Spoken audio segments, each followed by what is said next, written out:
Hello, I'm Marcus Brigstocke, and I've got two shows this year. I've got Je m'accuse, translation, I am Marcus. It was my new stand-up show, and I'm also doing a topical improv show called Unavailable for Comment. So my new stand-up show, Je m'accuse, I am Marcus, is different from the last 8 years of stand-up that I've done, in that those have all been political or socially political, and they've all basically been a polemic. Which is fine, you know, it works well in stand-up, and I find a subject I'm very passionate about and then I go for it. And I've always avoided talking about myself because I'm a bit allergic to comedians who can't think of anything more interesting to tell you than who they are and what they do.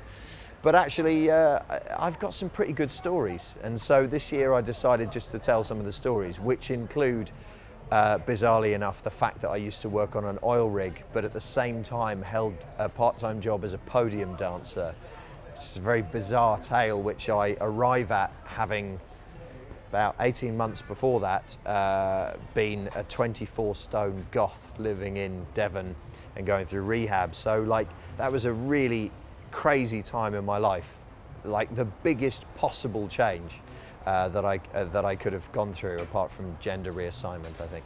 So yeah, it's just stories, and I got to tell you, I don't know why I've been working so hard at stand-up. This show is such a joy to do. It's an absolute pleasure.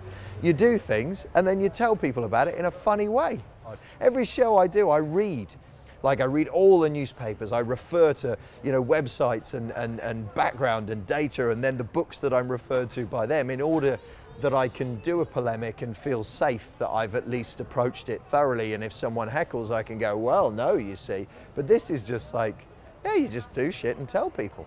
You know, I have an eating disorder, so that's the thing, that's what I'm talking about there in essence. But I don't want to be the go-to guy for eating disorders. I don't, when there's a new obesity fact that comes out, I don't want to be the man who gets phoned by whatever newspaper or This Morning to go, well, no, you were really fat, weren't you? So what's it like to be really, really fat? It's like, well, it's fat, and then now I'm mostly not anymore, you know.